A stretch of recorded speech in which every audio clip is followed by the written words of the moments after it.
And hello once more, ladies and gentlemen, boys and girls. Welcome to episode 45 of A Druid's Dozen. Yeah, my name's John. Some people call me the Rock Druid. And basically, I'm a radio DJ. Do a couple of radio shows, you know. There's the Sunday Rock Show on BCFM radio in 93.2 FM in the Bristol, UK area. And also syndicated around the world on the Rock Radio Network. And then there's the Rock Druid Show on astroradio.earth, one of the world's leading science and music-based stations on the internet.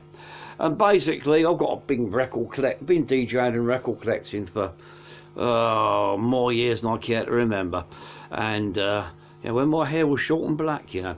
And basically, this is just me kind of dragging out a dozen of my albums, 6 on vinyl, 6 on CD, waving them at you and talking about them for a bit. And just something I started to kill a bit of time in lockdown, and nearly a year later I'm still here. Yeah, don't get that many views, but you know, I have a small and enthusiastic viewership, especially on Facebook. So those of you that do watch, thank you. Those of you that are new, you know, consider liking and subscribing. It helps grow the numbers, you know, grow the kind of reach. I'm not into this for the money and that kind of thing. I'm just in it to kill a bit of time and share my love of music. So, without further ado, shall we get on with this week's selection? I need my glasses first. There are the glasses. And now I shall get on with this week's selection. They're over here.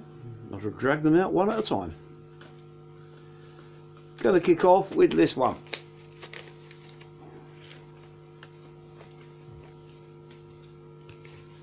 Here we go. This is Grand Funk Lives by Grand Funk Railroad, dating from 1981. There's the front. There's the back.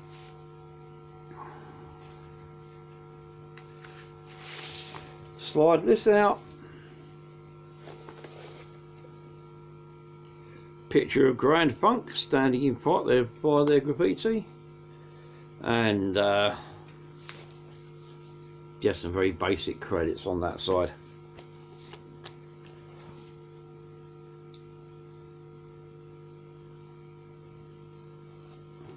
Right, now, those of you that don't know, if you listen in the States, Grand Funk Railroad are household names. If you listen in the UK, you may not be all that familiar with them, so I'll just give you a quick catch up. US heavy rock pioneers, they were formed in the late 1960s. Throughout the early 1970s, they had a string of really successful US albums, things like Herbless Funk and a couple of others, all the girls in the world beware, etc. And they were basically a band that were constantly slated by the critics, unjustly so, I think. Maybe because these guys were sort of like working class Chicago boys, or was it Flint, Michigan, somewhere very blue collar, and their music lacked the panache of some of the posher boys in rock and roll. But universally slagged off, but universally loved by those that knew them. And called it quits in 1976 after a remarkable album that they called Good Singing, Good Playing, which I did with Frank Zappa, which I covered on an earlier edition of this. Now, as Uriah Heep once said, you can't keep a good band down, and by 1981, old Grand Funk Railroad here decided to reform. So they got a lineup together and recorded this, and God, what a disappointment. The earlier Grand Funk Railroads, they're big, they're bombastic, it's all power chords and wailing organs and all kinds of in your face kind of heavy noise. This album has been bitten by the 1980s MTV bug. The fire's been produced out of it.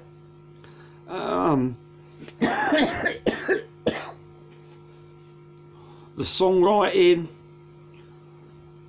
songwriting's okay, I'll give them that. Yeah, it's mainly the production. It sucks.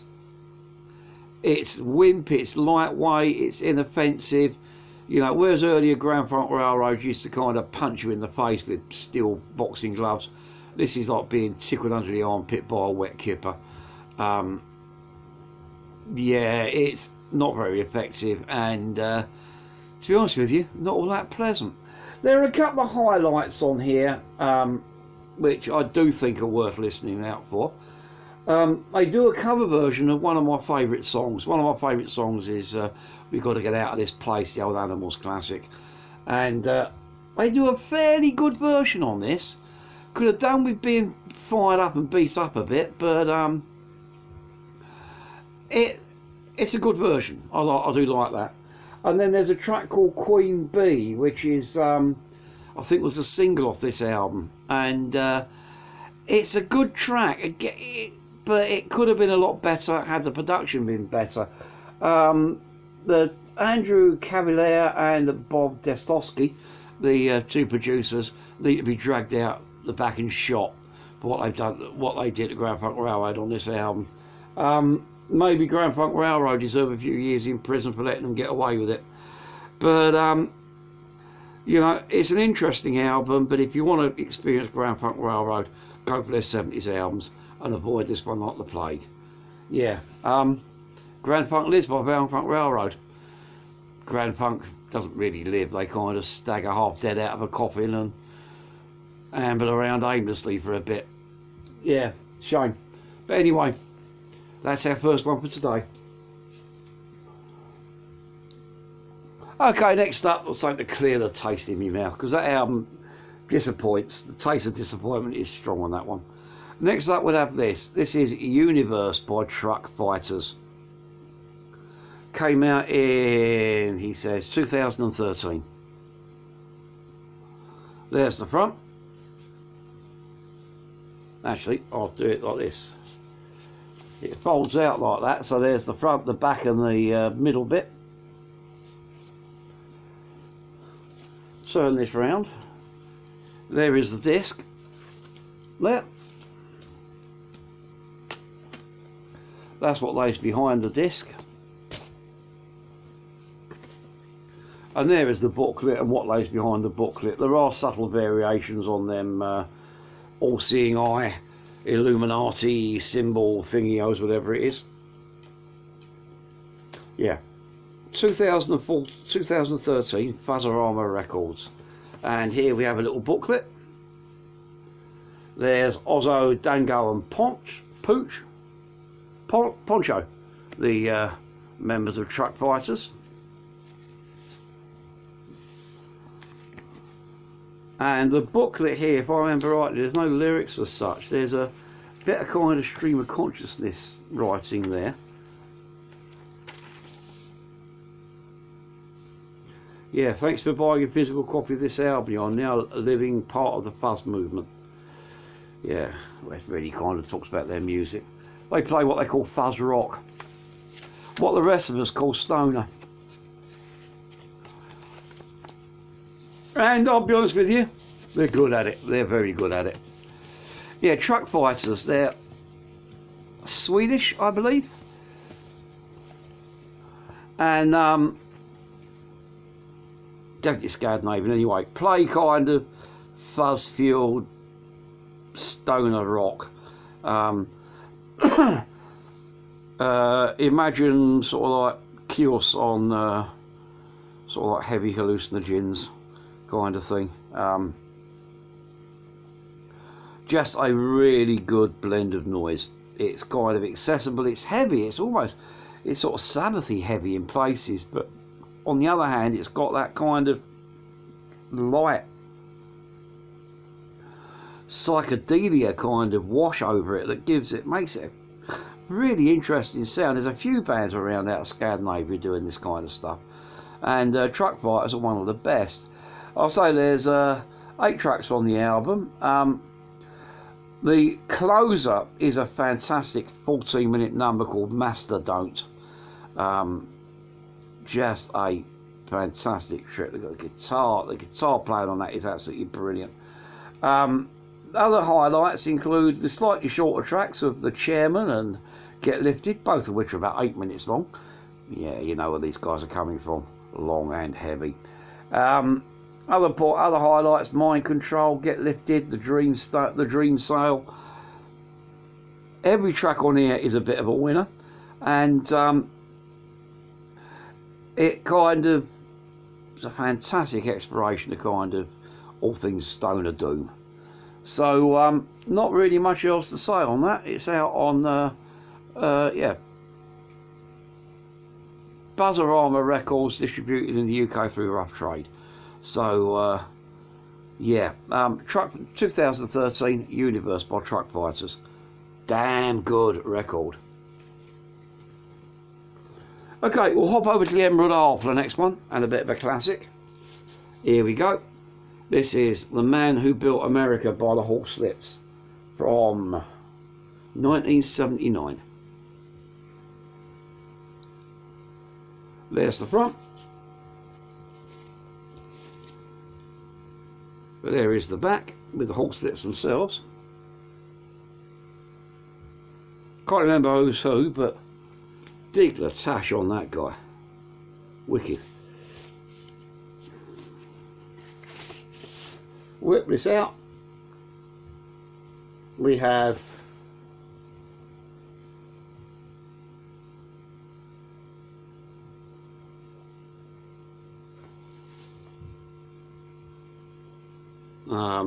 lyrics there, lyrics, and a small credit list there. Now, the Horslips are one of these bands, again, if you're Irish, these guys are household names. Classic Irish kind of proggy folk rock band. Outside the Republic of Ireland, cult underground band really, and which is a crying shame because the Horslips are kin brilliant. They managed to kind of get that Irish kind of folk rock without becoming jiggy away with the fairies, let's dance with leprechauns cliche. They kind of blend in elements of bands like Supertramp, maybe 10cc, and also kind of managed to sort of like, I've got to say what I say. Got to say something then. No, I've forgotten. But anyway, keep it just sort of like keep the excellence factor very high. This is I think their 5th album in total. It's the only one I've actually got on physical format. I've got a couple of the others digitally, Chan and that, but yeah, and I really do like this album.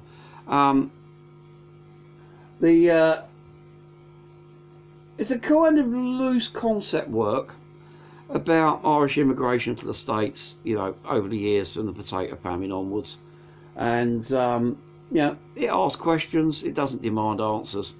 Got to admit, from an Englishman listening to this and knowing of England's sort of like relationship with Ireland, I do find parts of it uncomfortable listening. Yeah, kind of, I say. But I think guilt is just kind of like, that was terrible. How did we get that? Why did we do it? But overall, it's just a great album. The musicianship is first rate. You cannot knock anything the Horslips have done as being subpar. The production, guy called Steve Katz has done a fantastic job. He's managed to get that kind of balance of rock, pop, folk, all blended perfectly together. So the songwriting is brilliant, the performances are out of this world, and highlights of this, well, there's the title track, The Man Who Built America.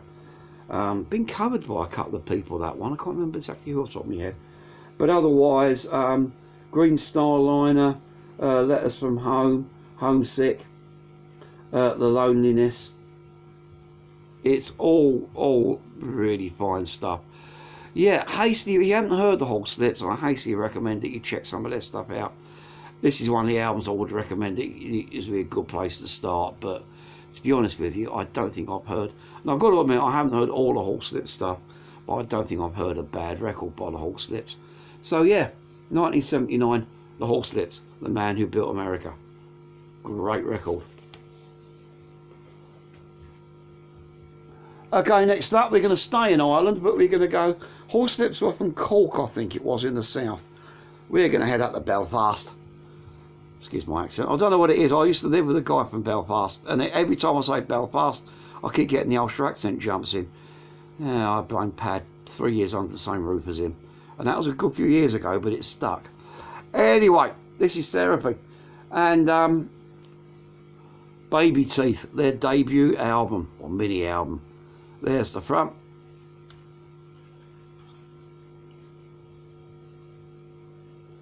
There's the back.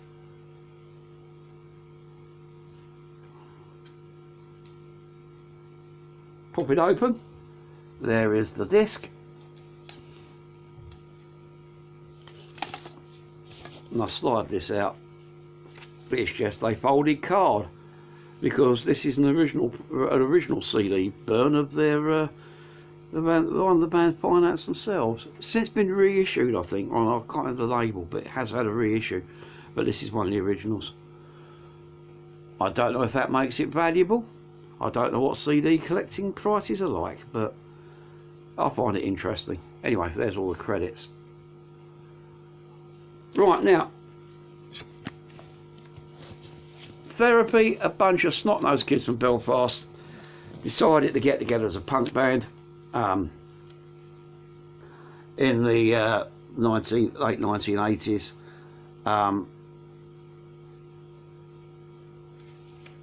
I think this is 1990. Yeah, thereabouts, I think.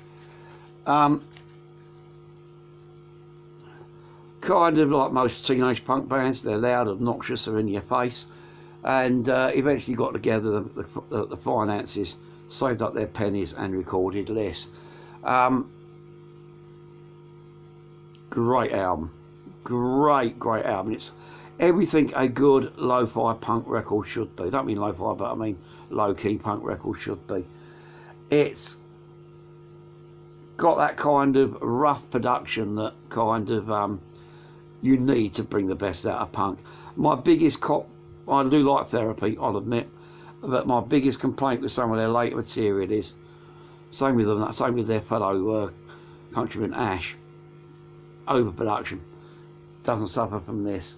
Highlights on this, well, let's have a think. Loser Cop's a good one.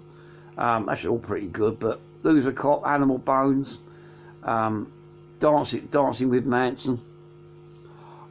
Every track on here is kind of, you know, comes at you like a Leary Street punk, spits in your face and pogos on your head. It's just a cracking record. Quick aside about the question mark on Therapy there. There are two reasons for that, apparently. There's the official reason, which means that it's asking you a question. Therapy, as in, do you want therapy? Or there's the real unofficial reason, whereas that when the guy from the band, but he was designing an early poster using electroset rub-down transfers, pre-internet and word process, and yeah, sort of like graphics package days on your computer. He needed something to kind of line up the spacing of the letters, and so he used the question T one end and the question mark the other to kind of get the spacing right. So whatever one you want to run with, they're probably both a bit true. But anyway, I've got a lot of Therapy stuff. I will drag out some more on future shows, because I dragged this one out, gave it a listen, and been really enjoying it over the last couple of days. So yeah, 1990 or thereabouts, Babyteeth by Therapy. If you like your punk, go get. Okay, more prog rock now. Well, a band that were prog rock. This album I don't think is very prog much. There we are. This is Holidays in Eden by Marillion, 1991. There's the front. There is the back. Whip this out. There's Meridian with Steve the Simperer Hogarth.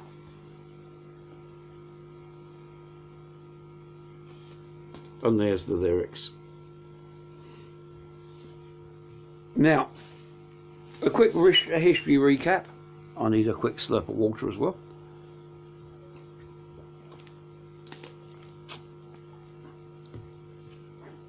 Marillion, part of the 80s British prog rock revival, fronted by the 6'7" Scottish powerhouse that was Fish.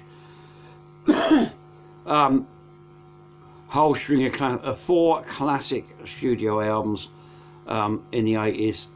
Then relationships soured between Fish and the rest of the band, and it was a case of like, did he jump, was he pushed, or did he jump just before he was pushed?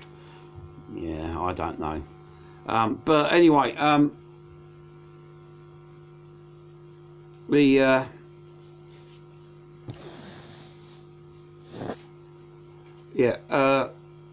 he left, replaced by ex-Europeans vocalist Steve Hogarth.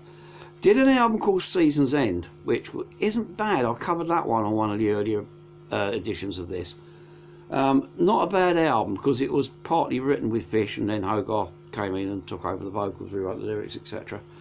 Then they followed up with this, and this is the album that started ringing massive alarm bells in my head as to where the band were heading. Marillion used to be a band of the music was quite complicated, but they were lyrically superb. Fisher's a lyricist. He was in your face. He was quite politically aware, socially aware, and he had a voice to back it up. Really, really powerful voice, capable of subtlety, but he could really let rip when he wanted to. Hogarth, I'll be honest with you, has got a voice that gets on my tits. All Fish's power seems to be replaced by a whining simper. He doesn't he doesn't cry. He just kind of listening to a Hogarth Marillion song is like listening to someone whinge for 4.5 minutes, and that's another problem. All the prog rock epics seem to have gone to be replaced by, on this album at least, it's the album I'm talking about. I'll come to later stuff in a minute. Soon to be replaced by 3-minute whinges. This album is painful to listen to. There are a couple of places on here, primarily the tracks The Party and The Rape's Progress, that it's the courts of the old Meridian trying to stir, but there's something lacking, and that's a decent vocalist. Now, I'm not saying that Steve Hogarth can't sing. He can, but he used to be with the Europeans, an electro-pop band, and in the Europeans, I've got a couple of their albums, his voice works, but for me it's not Marillion. Maybe because they were a band that I saw live several times with Fish, and I absolutely love their earlier albums. I just find it a grinding disappointment, and I have tried so hard to appreciate the Hogarth era Marillion stuff, but with no effect. But hey, they did get better. There's an album that came after this, Brave, which, although it suffers from Simperville, or Sympathemia maybe, is still a damn good album. And at last it seems that the Hogarth learned to give it a bit of welly on their most recent album, Fear, Fuck Everything and Run. But in between those albums we've got 20 years of bitter disappointment for me. This wasn't quite the album that killed me with Meridian. That one was Afraid of Sunlight, which will come up on a future show probably. But yeah, tracks like Holidays in Eden, Dry Land, This Town, Cover My Eyes, they're just forgettable. They're just kind of throwaway pop songs from a once great rock band. Yeah, if you're into kind of modern Meridian, hey, tell me in the comments where I'm wrong, what I should listen to kind of reevaluate my faith in the Meridian Whittlers. But apart from that, you know, it's going to take a bit. It's going to take convincing, because I have tried and failed many times. Yeah, so if you're going to get in Meridian, I'll go for the Fish Era stuff. Avoid the Hogarth stuff, unless you're one of the Meridian fans, which there are a few of them out there, but not as many as there used to be. Yeah, 1991, Meridian, Holidays in Eden. Not all that good. Okay, next up we got one from my collection of what I like to refer to as my rare and obscure gems. There's the front.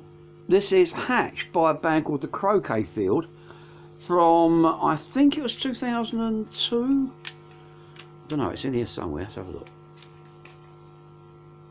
Yeah, 2008.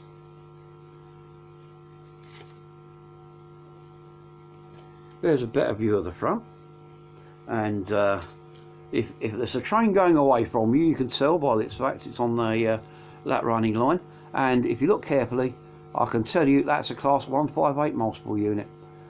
Yeah, former train spotter, you know. Anyway, there's the disc. Not much really to mention on the disc, just the white thing that says the Croquet Field and hatch. This is the booklet.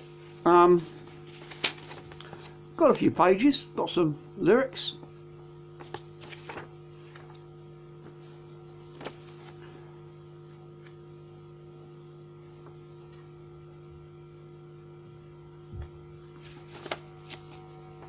Yeah, and then on the back there's some credits. Now, I'll be honest with you, I know hardly anything at all about this album. I picked this up a few years ago in a charity shop not far from where I live. I'm going around, and often if I'm passing a charity shop, I've got a couple of minutes to kill and a few quid in my pocket, I'll stick my head in looking for vinyl or CDs. And in the CD rack I found this. Cover's a bit cracked, but I thought, never did get around to replacing the dual case, but I'll do that at some point. But it was something like 25 pence. I grabbed it and took it home, and it took me a while to find out anything about them. Now, what I have discovered over the years is this lot are a kind of indie alt rock band. They were out of Salisbury. Formed around about 2002, did this album 2008, and I think there's another album which came either before or after it, because I've seen tracks on the wild in the internet that aren't on this album. But for there the trail goes cold. Their only real web presence, apart from a couple of YouTube videos, is a MySpace page that hasn't been used for years. I don't think anyone ever uses MySpace these days, do they? But there is a MySpace page up with mentions of this album on it, and that's about it.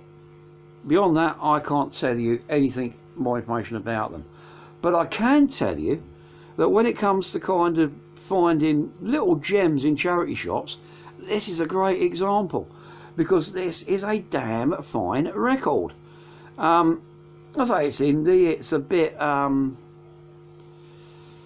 you know, draws comparisons to bands like Snow Patrol, maybe Kasabian, those kind of bands. It's, yeah, kind of not particularly heavy kind of indie rock. And,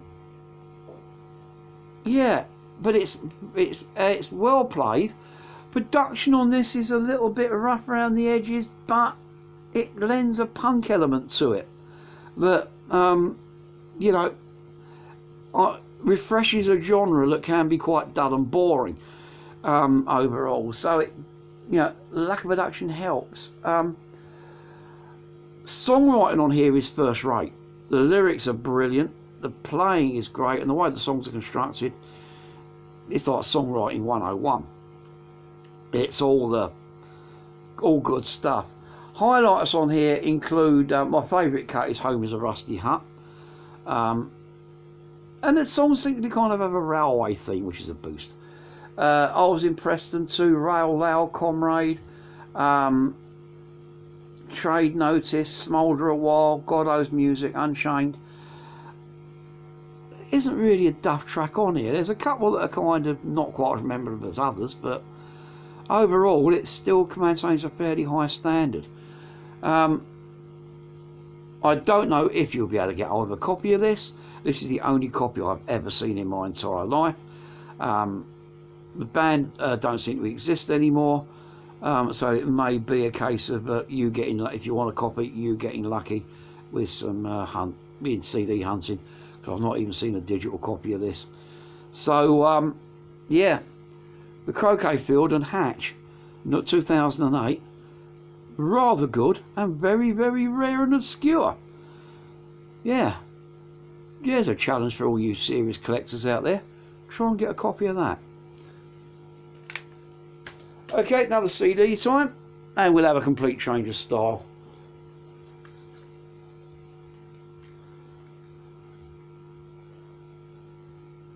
This is Gods of Thousand Souls by Empatic.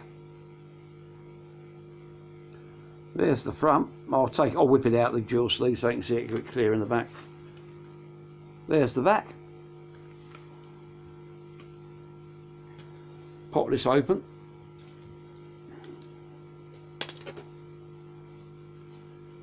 That's what lays behind the disc.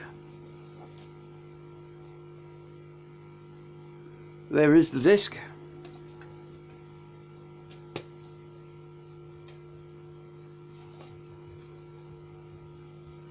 And on here we have, come on, lyrics, more lyrics, final lyrics and artwork, and on the back there, band picky, album credits, and there's that front sleeve, better view thereof outside the jewel case. Empatic, they're a 5-piece Polish death doom extreme black metal band. One of the things that the Polish music scene has done since the fall of communism is throw up some really good extreme metal. Bands like Baphomet, Vader, there's a few others as well whose names have gone out of my head, Behemoth, and add to that list like Empatic. Not sure exactly where these guys are from.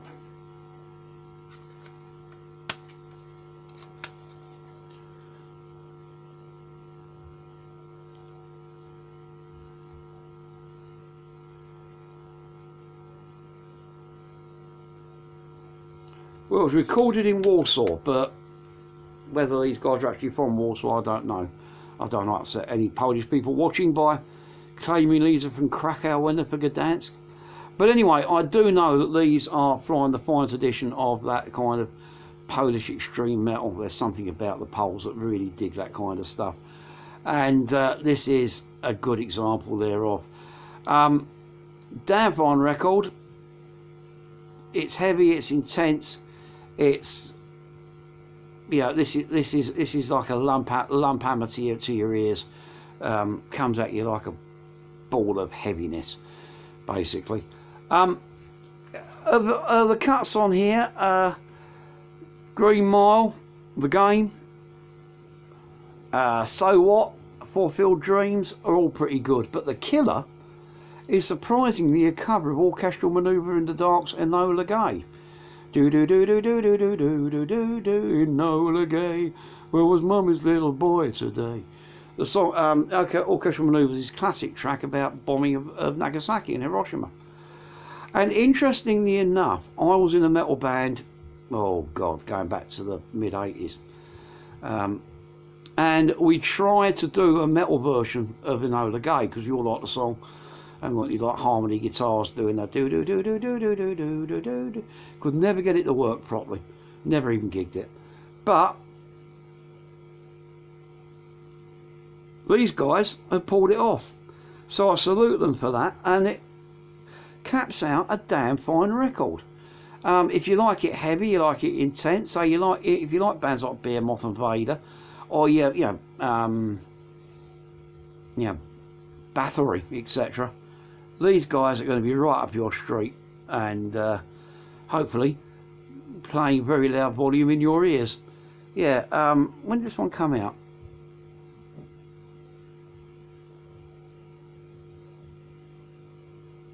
I think it's about 2015. I may be wrong, but yeah, Gods of Thousand Souls by Empatic. Heavy, but pretty damn good. Okay, next up, another change of gear. Changing gear a lot this week. Bit more REO Speedwagon for you. Yes, I am a bit of a Speedwagon fan. I do have most of their albums, so it's not surprising that every so often a Speedwagon album will come out, especially when I've been going through a phase of listening to a lot of Speedwagon for my own personal listening pleasure. And this week it has been this. It's been 1984's Wheels Are Turning.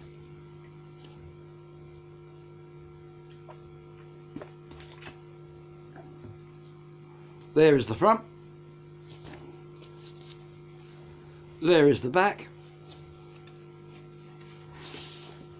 Whip this out. There's lyrics. And should you want to, there's a stroboscope wheel where you can cut that out, mount it on a pin and a bit of card, and give it a spin and look in a mirror and watch REO Speedwagon dance in front of you.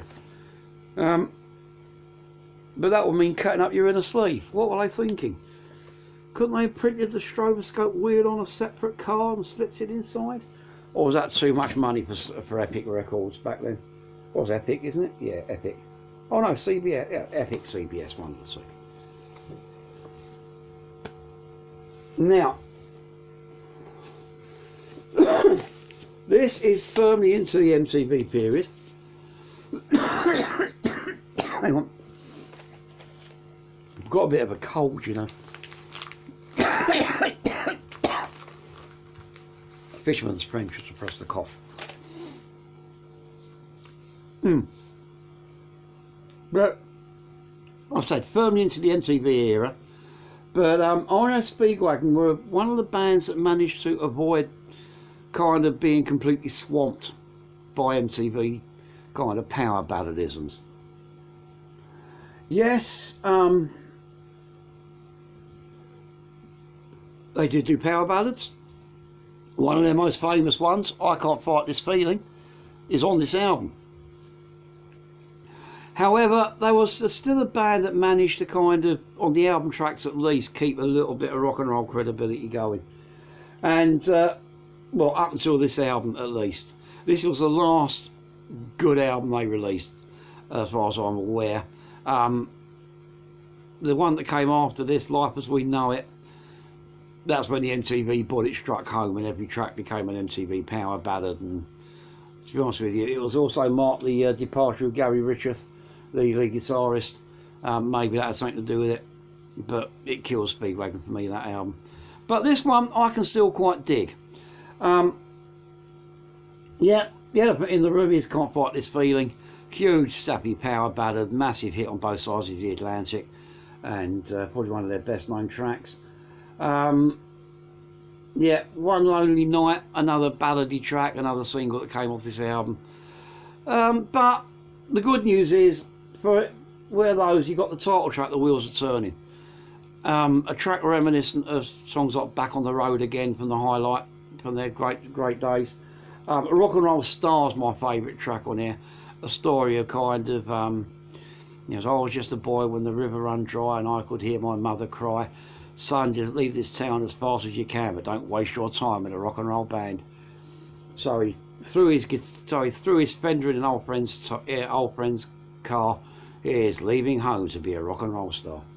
Yeah, it's a really great track about then he coming home on loan, and you know, it's a cracking song. I Do Wanna, the opening cut, bit of a rock and roller. Breaking Spells, again, a bit more ballady, but it's got a bit of balls to it. Overall, it's a pretty good album. Not a classic Speedwagon album, the classic stuff back in the late 70s, but still worthy of a good listen. Yeah, RAF Speedwagon, Wheels Are Turning, 1984. Not bad. Okay, next up.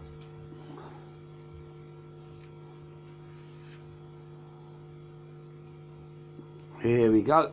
This is Interstellar Grains by Interstellar Grains, 2007.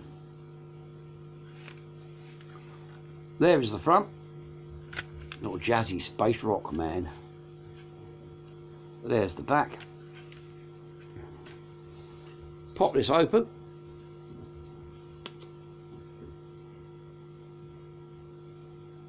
There's just no inlay card, just a double-sided piece of paper.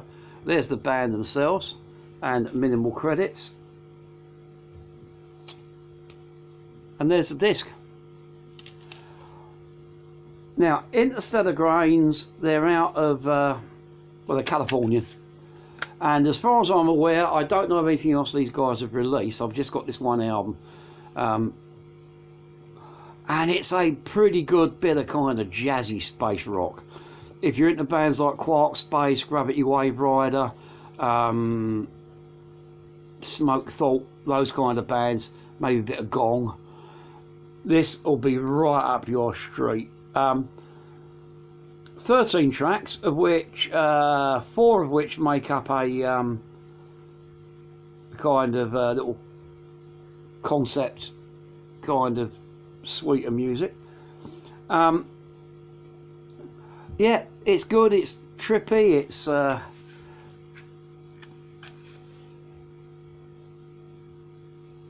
it's mainly instrumental. There's some vocal on here, but I say a lot of it's instrumental kind of, and a lot of it sounds improvised as well. So yeah, that's just pretty good track, pretty good stuff. Very, very laid back, spaced out,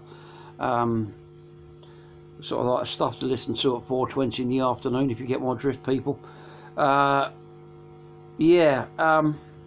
not much else to say. Highlights on here. Let's have a look. There's From Within, The Days Are Coming. Comet's a pretty good song, pretty good number. The Lost Key, like I said, the Circuits of Time section is probably the highlight. Then there's Last Chance Part 1 and 2. All makes for a good chilled out listen. Don't know whatever happened to them. I don't know whether this is still available, but I do know it's good. This is Interstellar Grains by Interstellar Grains from 2007. Gonna stay in California.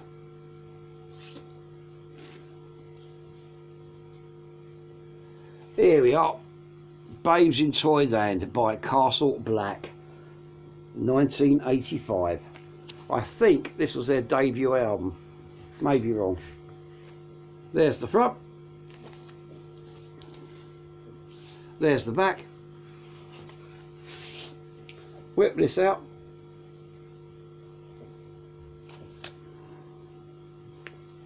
There's a picture. There's the credits with some of the guys showing off some lovely 80s hairdos.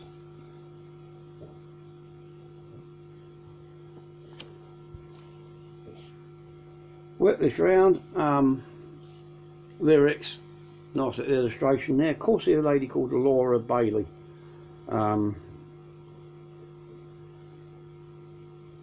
Yeah.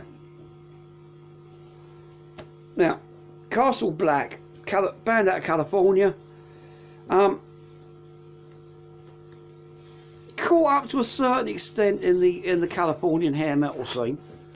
Although I don't think that really does them justice, because these guys are a lot more sort of heavy rock and roll, owe more to bands like, you know, kind of like a slightly metalised Tom Petty and the Heartbreakers maybe. They're kind of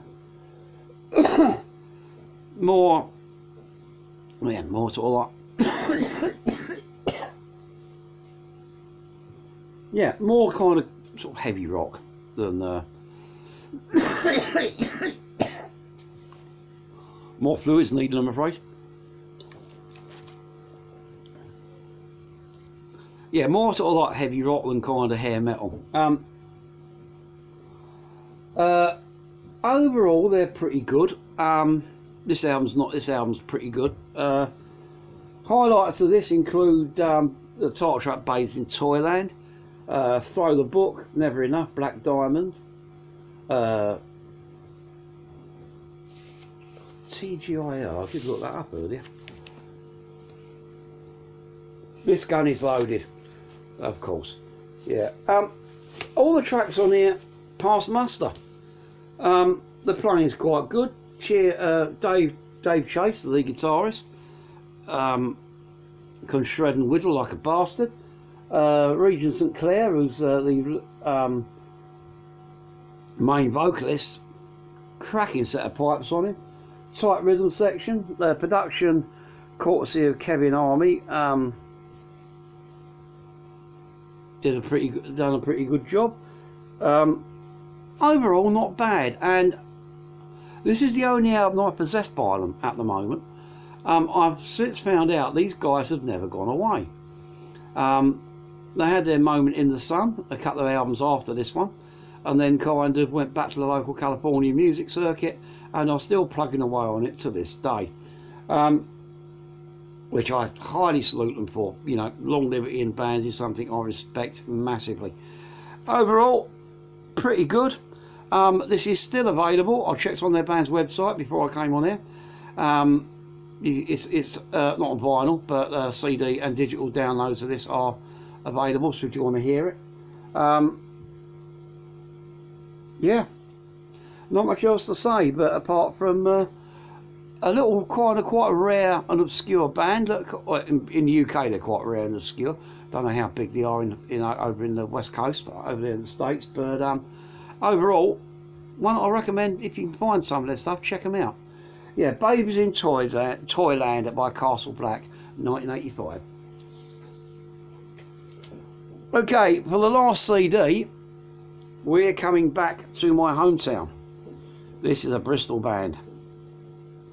Again, I'll pull the sleeve out in a minute and let you have a look. This is Fast Music and Drinking by Blackfire from the year 2000. There's the back.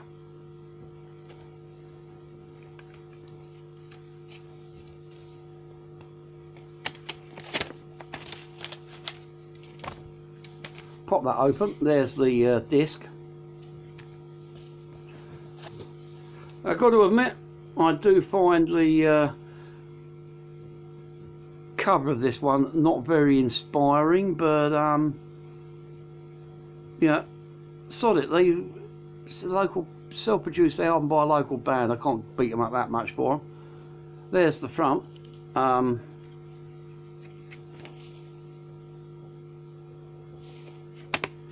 Lyrics, and the booklet is quite well produced overall for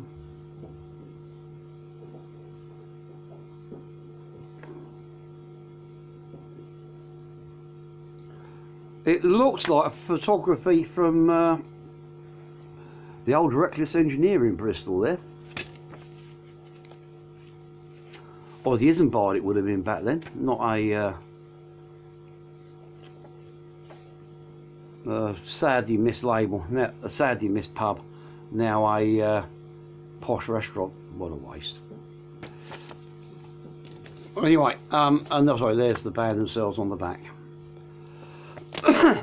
Now, Blackfire are one of these bands, you get them round, yeah, I think you'll find most major cities and music scenes have a Blackfire on them. These are a band formed in the late 1980s, well, maybe early, not maybe mid 1990s probably, and have been stalwarts of the British Bristol music scene ever since. You know, they never really stick their head above the parapet that much. They, you know, hardly ever seen at local festivals, hardly ever kind of get much local press or radio or TV coverage. Even I'm guilty of that. I don't play them that often on my radio shows. I have to rectify that for them. But then, you know, sorry, you can't do it at the moment because there's no live music on, but you'll be walking past a pub and you'll have, coming next Friday, Blackfire, and you think, bloody hell, they still going? And yes, they are. They've got a new albums coming out, or just recently come out. I can't remember which one it is. There's a live album and a new studio album in the pipeline. Album number 6 and 7, I think they are. This was their second, and it's pretty good. I do find this. It's yeah, alright, I'll admit. Production on this isn't brilliant. You know, it's, but again, local studio, local band, limited budget. What do you expect? Abbey fucking Road. Anyway, it's but it's good. It captures the spirit of Blackfire, put it that way. These guys used to have a poster that used to say, is it metal, is it punk, is it goth? Come along and see and you decide. And this album sums it up because it's all those things. Blackfire are all those things. They're gothy punky metal, or punky metally goth, or gothic metal punk. However way you want to describe them, all those could be adequately part of the Blackfire. They got the kind of gothic darkness, they got the punk in your face attitude, they got the shreddy metal guitar solos. Falls together lovely. Highlights on this one include, let's have a look, Join Me in the Darkness, Only Want to Be With You, the old Only Want to Be With You. We used to do a fair number of interesting classic covers and that. Closer Now, The L Word, all fine stuff. This album is a tribute to Blackfire's long-livingness and dogged determinism, and just kind of finding their niche on the local music scene and plugging away at it. Never going to be mega stars, but always going to be local legends. If you have a band like this in your local area, tell me about them.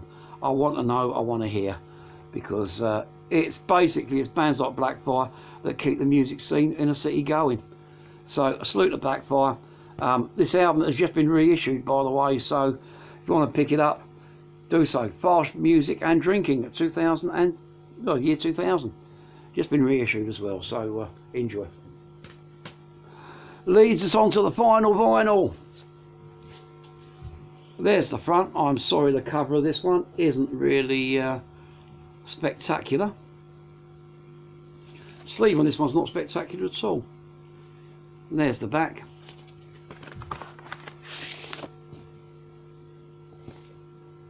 And there's nothing in here. No inner sleeve, no credits or anything. Just the disc. This is Vow Wow Live, also known as 5 Live, because it was the 5th album that Val Wow put out. And this, as you can tell, is a European production because it's credited to Vow Wow. Japanese editions use the band's original name of Vow Wow. When Bow Wow started, the Japanese metal band started coming over to the UK, they ran into kind of name problems with Bow Wow Wow, the British punk band. So they agreed to call themselves Vow Wow whilst in Europe. And yeah. Now, Vow Wow, to me, if someone says Japanese metal, this is probably the first band that jumps into my head. Band that I saw live on numerous occasions. Went on to have a couple of minor UK hit singles and chart albums.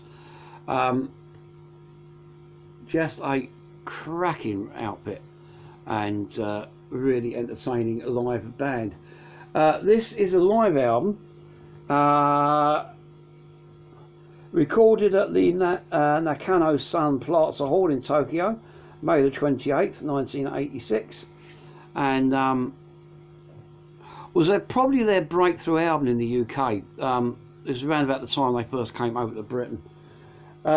It features the classic original lineup, including Kenji Sano on bass.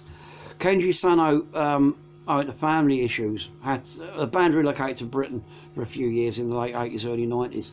Unfortunately, after a year or so, Kenji Sano, combination of homesickness and family issues back in Japan, meant he had to step down from the band. And bizarrely, they replaced him with, first of all, it was John Wetton, because you can't be in a band in Britain without having John Wetton playing bass for you at some point. And then after John Wetton did a few recording sessions with them, but then live and for later albums, they replaced with Neil Murray, the ex-Whitesnake guy. And without getting into the old kind of short Asian people cliche, which is wrong, Val Wow were fairly short in stature, and Neil Murray was a very tall guy, which led to a kind of rather interesting juxtaposition watching them on stage. Didn't really change anything, because these guys are a load of fun, and a great live band. This album here is a bit of a classic. From the opening cut, Beat of Metal Motion. It's a beat of metal motion. Real air punchy, powerful, you know, kind of thing. Music right through to the closing track, Night This City, which is got a little kind of amusing anecdote about it. When they first came to Britain, their English wasn't very good, so they had someone phonetically transcribe all their lyrics from Japanese into an English version for them. However, Night This City, the way they used to pronounce it, sounded very similar to something that's seen in Japanese. Don't know what it was, they never revealed it. But when you used to see them sing it live, they were trying not to corpse on stage, because they felt they were finding the whole thing highly funny. But it's a cracking track. Other highlights on here: Shot in the Dark, Hurricane, Too Late to Turn Back, Mask of Flesh. Yes, a classic. Every track's a classic. Sums up what Vow Wow were like live. I'll say they were one of these bands that became a must-see for me every time they toured the UK, because I just loved them. Not sure if they're still going. I know they went back to Japan mid-90s. I know they kind of broke up for a bit. Keyboard player Asumi formed his own band. I can't remember what they were called. But then I know they did do another album a few years ago. So I don't know whether Val Wow are still going or not. Answers in the comments, please. But anyway, I do recommend that you check out Vow Wow. This live album is as good a place to start as any, because this is absolutely one of the best live albums you'll hear, and sums up what the band were about perfectly. So yeah, Vow Wow live from 1986.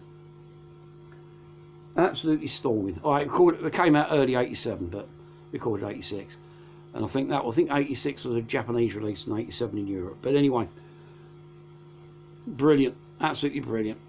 Go get. So that's it for this week. Hope you enjoyed my little selection.